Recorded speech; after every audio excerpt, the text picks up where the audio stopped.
Welcome back to part two of our series here at Children of God Church in Knoxville, Tennessee.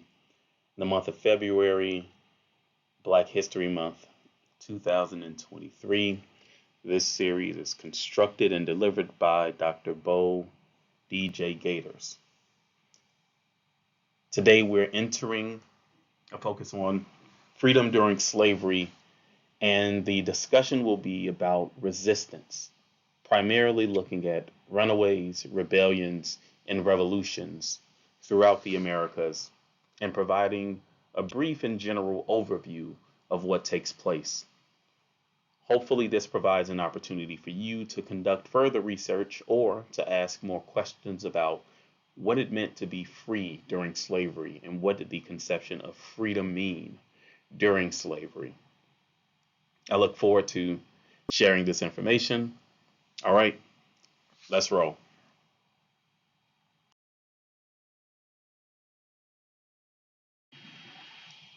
When we focus on a particular time period of African American and African descendant history throughout the Americas, we focus on slavery. While indeed many African descendants were enslaved throughout the Americas, not all of them were enslaved, as many found their ways to gain freedom through legal routes presented in a variety of spaces, as explored in part one of this series. They also found ways to go against the system, whether that was through running away, through conducting rebellions, or through outright revolutions that completely changed the structure of power within a particular place. In the US, we typically think about the Underground Railroad and the movement north of African Americans as they escape the Southern enslavement. In some cases, they also moved west, and we don't want to forget that. But they also moved south, which is what we'll focus on today. Throughout other spaces in the Americas, there were the development of communities known as palinques or quilombos or maroon communities. In some spaces, there were also rebellions that took place. For example, in South Carolina in 1739, the Stono Rebellion that stretched miles took place and altered some of the rules and laws around enslaved individuals. There's also the Amistad Rebellion that I went into in part one that took place on a ship that brought African descendants from continental Africa, voyaging west, headed to Cuba. The revolt takes place on the ship. It ends up in the US, and there's a trial that ultimately results in these enslaved Africans being returned to continental Africa. I would suggest for entertainment purposes as well as an initial engagement with the theme, watching the movie Amistad. And then there is the Malay Rebellion that takes place in Brazil in 1835 that gets us to thinking about the complexities of language and how enslaved Africans used their literacy skills in order to plan out and then effectively conduct a rebellion in one of the largest cities in Brazil. And no discussion about rebellions, running away, or the position of African descendants in the Americas can ignore the significant role of the Haitian Revolution that took place between 1791 and 1804 that led to the establishment of the second independent nation in the Americas, the first being the United States, and the first free Black republic in the Americas.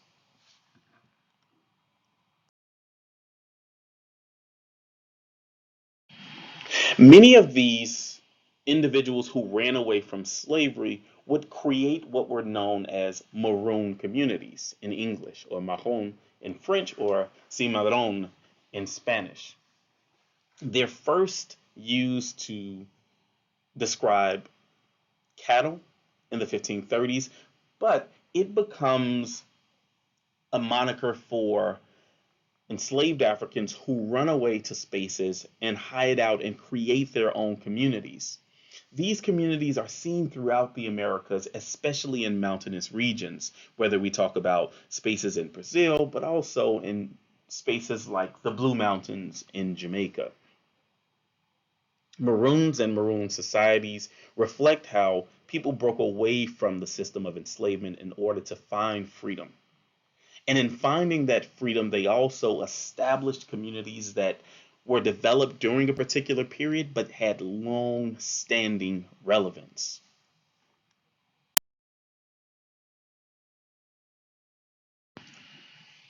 These communities had significance throughout the regions where they were established. But not only in the time period that they were established, they also have significance in the current day. For example, there are statues that commemorate the specific individuals, but also the collectives that created these communities. For example, in Haiti, there is the statue of the unknown Maroon that's located right outside of the Haitian presidential palace. In Jamaica, there's the statue of Nanny of the Maroons, who I would suggest you all really look into the story of this incredible individual who signifies freedom and independence for this particular space. She's even on the currency in Jamaica.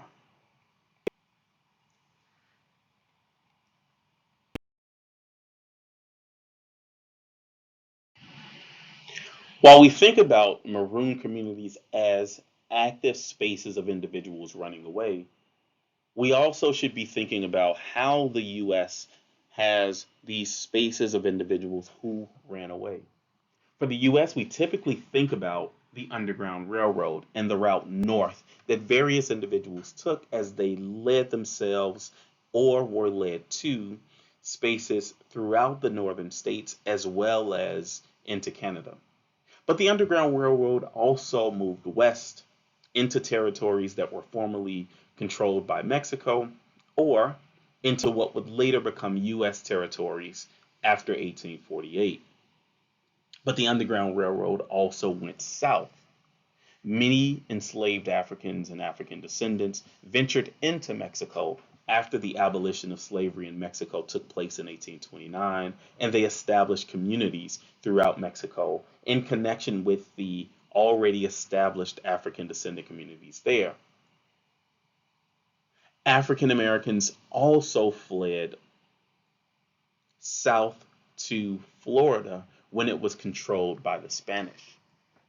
One of those key spaces is known as Fort Mose, that was established in 1738 with runaways coming from Carolina into Spanish Florida, taking advantage of a conflict that had taken place between the Spanish and the British during that time period. These individuals were given arms. They were then allowed to participate in the Spanish militia, and they created a community and a fort that has markers up today. For those of you who will travel to Florida, I suggest exploring and visiting the location around Fort Mose.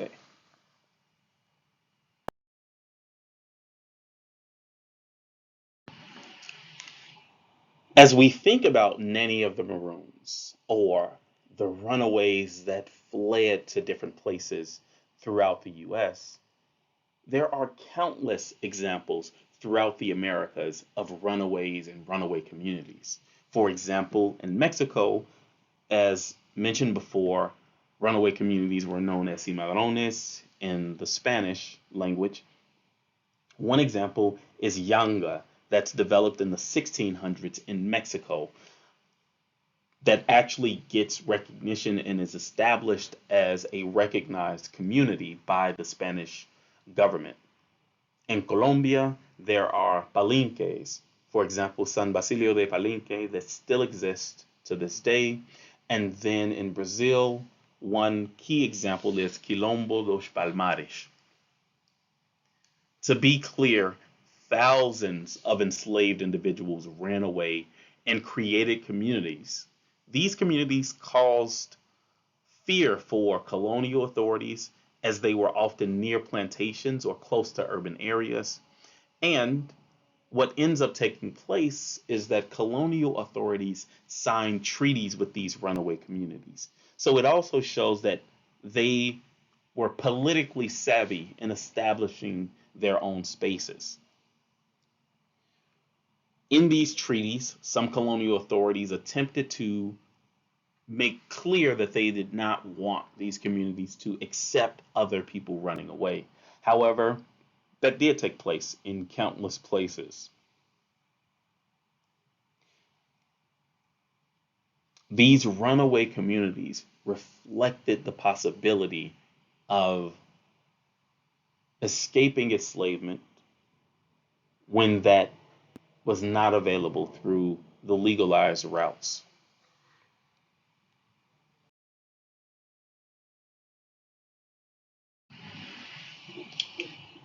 As we reflect on history, I want us to also continuously think about the connections to the current day. One of the major connections of these runaway communities to the current day is that these communities still exist. For example, Yanga in Mexico exists, and there are statues and images of Yanga throughout the state of Veracruz, but also within that particular community.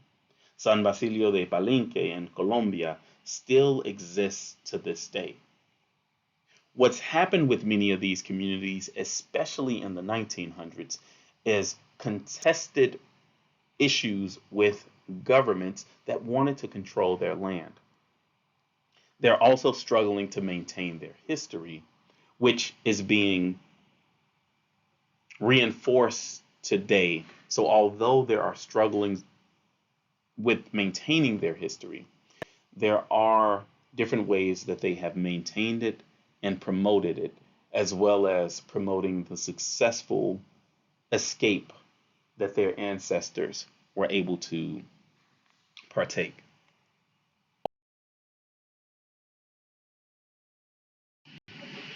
While running away was an option, one thing that I want to stress is that in many cases, there were militias assigned to find, dismantle, and outright destroy runaway communities. That took place in Brazil, it took place in Haiti, it took place throughout the Spanish Americas, especially in Cuba. As such, running away was not always the safest route, and it was not always successful. Yet there were attempts that went beyond running away. For example, there are rebellions that take place throughout the Americas. Due to lack of time, I can't go into all of these different rebellions that take place, such as the Stono Rebellion in the Carolinas, as I mentioned earlier. But the Malay Rebellion that takes place in Brazil in 1835 is a fascinating example for us to understand the ways that enslaved individuals were literate, that they played on the stereotypes that were imposed upon them, and that they often took advantage of opportunities that were available, understanding the structures of enslavement and using the positions that they had within households, within the military, and within other spaces to effectively rebel. In 1835, there is a rebellion in Bahia in Brazil that is led by Islamic enslaved African descendants. Many of them had been brought over as a result of conflicts that were taking place in continental Africa as prisoners of war. These enslaved individuals were literate.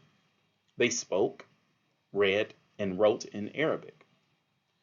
As a result, they were able to pass notes and to effectively plan an outright rebellion where it wasn't just a spark of an event, but they attacked key positions in the city, such as City Hall, the barracks, and the prison. They attacked City Hall in order to control government officials. They attacked the barracks in order to acquire weapons. And they went to the prison and released enslaved individuals in order to increase their numbers. This rebellion was ultimately defeated. However, what took place is that not all of them were executed. In fact, many of them were sent back to continental Africa, not specifically to their place of origin, but to continental Africa because colonial authorities did not want to create martyrs. They also were afraid of what would happen if they executed these individuals. And the numbers of enslaved individuals continued to increase as the sugar plantations around the city of Bahia expanded. And so they sent them to continental Africa, specifically to the Gold Coast. And these individuals created a community known as Tabon, Tabom. In the Tabon community, as I mentioned before, we have to continuously think about the connections of the past to the present. That community still exists today in Ghana, where they speak Portuguese, although in Ghana, English is one of the primary languages spoken.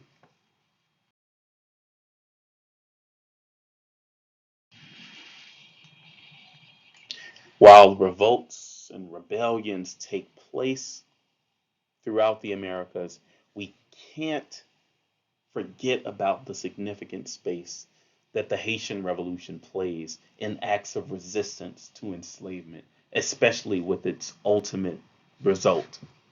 The Haitian Revolution takes place between 1791 and 1804, and it incorporates everyone. More specifically, the enslaved African descendants participate, those who are in maroon communities in the mountains participate. The free people of color, as I mentioned in part one, that exist, they participate.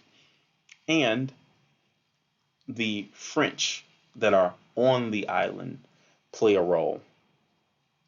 Beyond that, it's also a conflict that then results in the participation of the Spanish, the British, and the US, as well as the French, as mentioned, in this conflict. Toussaint Louverture, who is pictured here, had a significant role in the Haitian Revolution as one of its leaders. I would also suggest looking into Jean-Jacques Dessalines, Henri Christophe, and others who led the Haitian Revolution. But Toussaint Louverture, as a child, had learned to read and write in French and Haitian patois. He had access to books. His father taught him the use of traditional medicines. He had become a coach master for the enslaver. And eventually, he gained his freedom. And although he was a free individual, Toussaint participated in this rebellion and joined the fight for a broader sense of liberation. He helped in a range of ways, and by 1793, he was one of the main leaders of the revolution.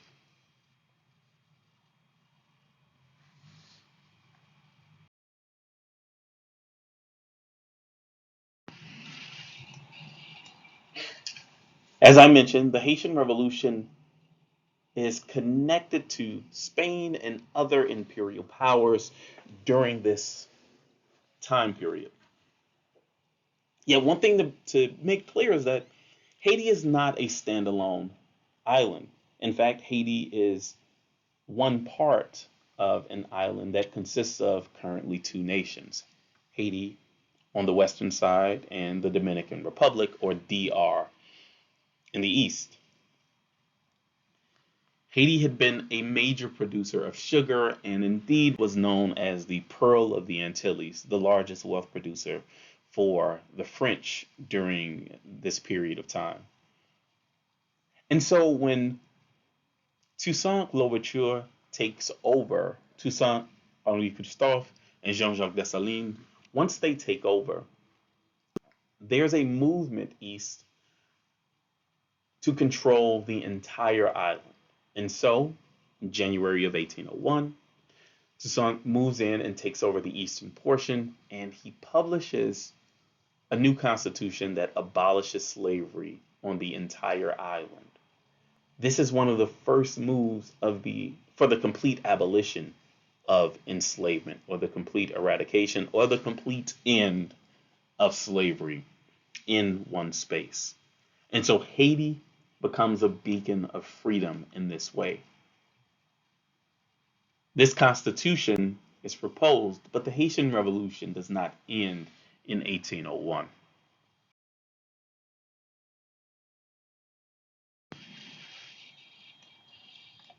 The Haitian Revolution continues as, during this time period, Napoleon Bonaparte, is one of the key leaders and eventually becomes the leader of France.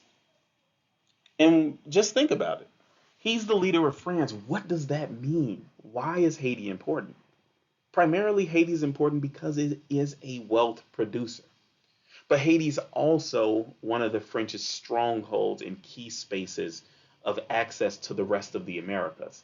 It's close to New Orleans or Louisiana, which is controlled by the French all the way into 1803.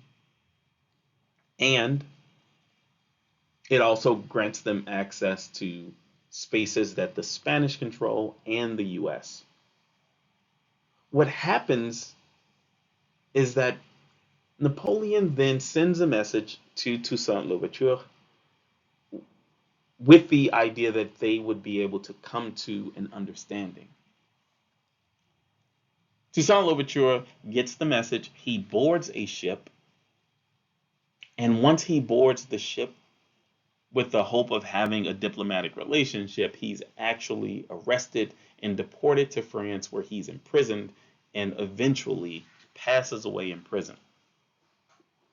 What Napoleon does as a result of a couple of things is he ends up selling the Louisiana territory to gain funds, to pay for soldiers, to continue to fight in Haiti, which shows the impact of the Haitian Revolution on the US.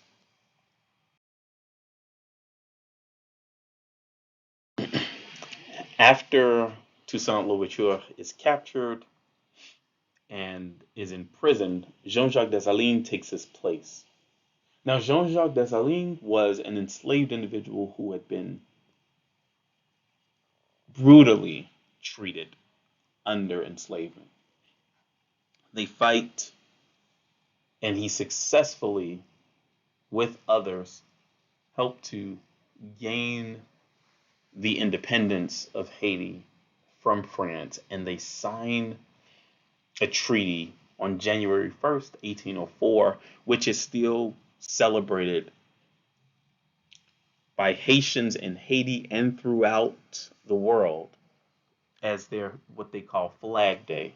But it's an incredible day of festivities that culminates with soup jumeau and other aspects in relation to Haitian history and Haitian culture.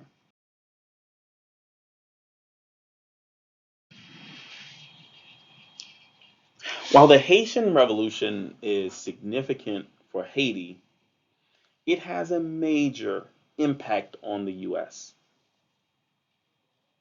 The first is that it leads to a significant expansion of US territory through the Louisiana Purchase. In fact, the US just about doubles in size as a result of that purchase, primarily because the way that the French did their colonial possessions was through the waterways that they were connected to. And so for them, the Mississippi River and its tributaries all were connected to its colonial control. So wherever those waterways went, they said that they had a claim to that land. But it also had a major influence on enslaved populations throughout the Americas. For example, in 1811, there are revolts that take place outside of New Orleans and throughout Louisiana, some with formerly enslaved Haitians. And it also causes a lot of fear for plantation owners who witnessed or heard about the role of slavery and its demise in Haiti and how that set of events took place. On top of that, many Haitian planters then flee to other places. For example, many of them flee to Cuba and create plantations. But just as they're creating plantations, there are also more revolts that take place throughout Cuba, especially in the eastern portion in that region around Santiago de Cuba.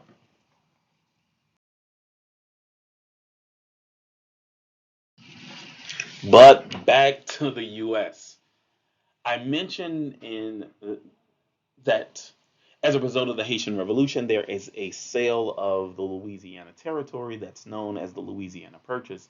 And I state that it roughly doubles the size of the US. Look at this map.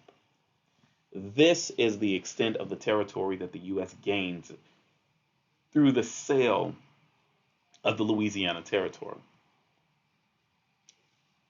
Look at what are now a range of states that then become a part of the US.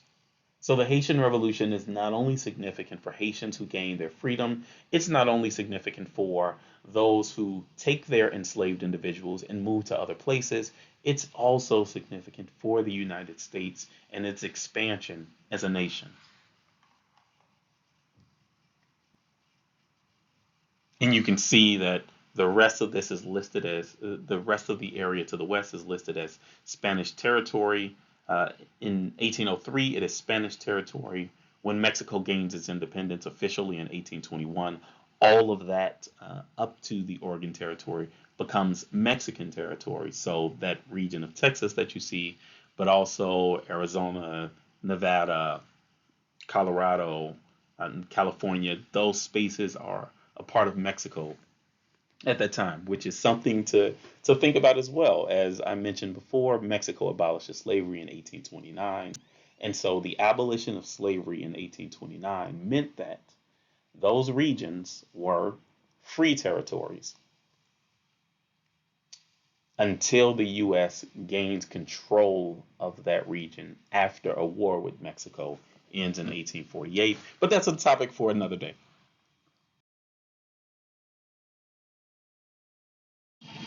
So back to the influence of the Haitian Revolution on enslaved populations and free populations throughout the Americas.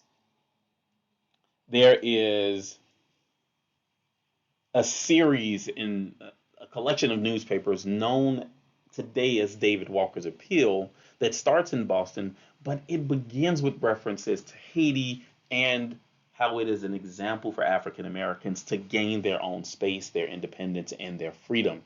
It becomes outlawed in several states throughout the US as a result of its call for freedom, independence, and separation in many cases. But it does demonstrate how the Haitian Revolution and the news of it traveled to the Americas, or traveled throughout the Americas, and also more specifically traveled to the US.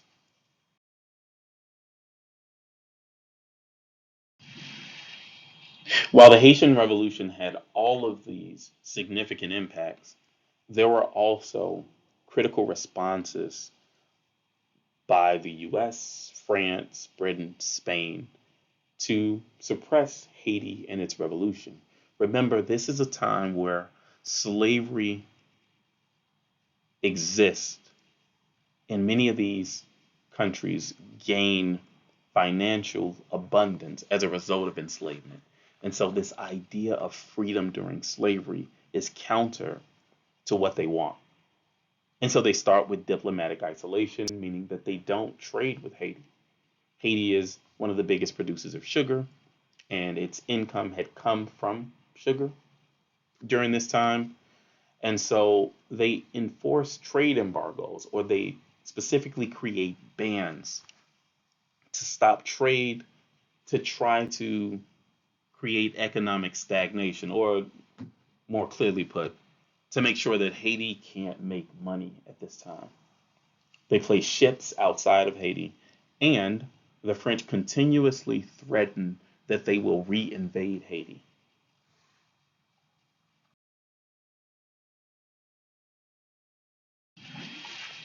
The threats of invasion of Haiti come on the grounds of two things. One, they don't recognize them. The French try not to recognize Haiti as an independent nation.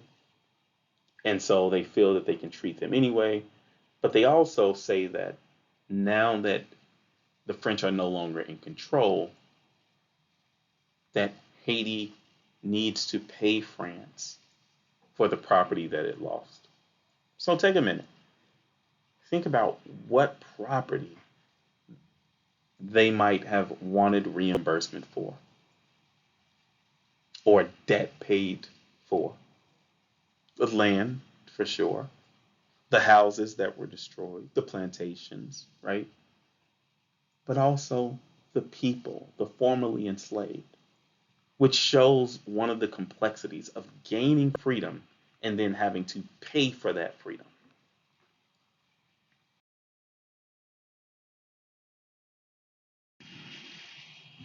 That debt that was imposed on Haiti led to significant limitations in terms of Haiti being able to invest in infrastructure early in its independence in ways that other nations were able to, which created a long term effect. While Haiti had to pause there due to a little bit of frustration, but while Haiti was not able to invest significantly early into its infrastructure as a result of the debt that was imposed on them, Haiti also had a major influence on freedom throughout the Americas. Not just the freedom of African descendants, but the freedom of nations where African descendants resided and where African descendants participated in the military. Simon Bolivar, one of the major leaders throughout Latin America, who fought for independence of South America, actually went to Haiti for support, military, strategic, and otherwise. And so the Haitian Revolution is a reflection of freedom during a period of enslavement. It is and becomes a free nation while slavery exists throughout the Americas. It is a space that not only reflects the potential of freedom, it reflects actual acquisition of freedom.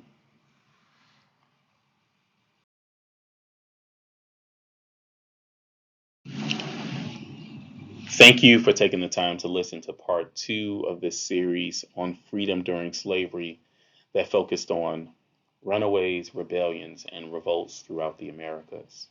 Please feel free to contact Dr. Gaitors at the email listed below if you have any questions and would like to learn more. This series will continue as we engage other aspects of African descendant history throughout the Americas. And a major thank you to the Children of God Church here in Knoxville, Tennessee. Thank you.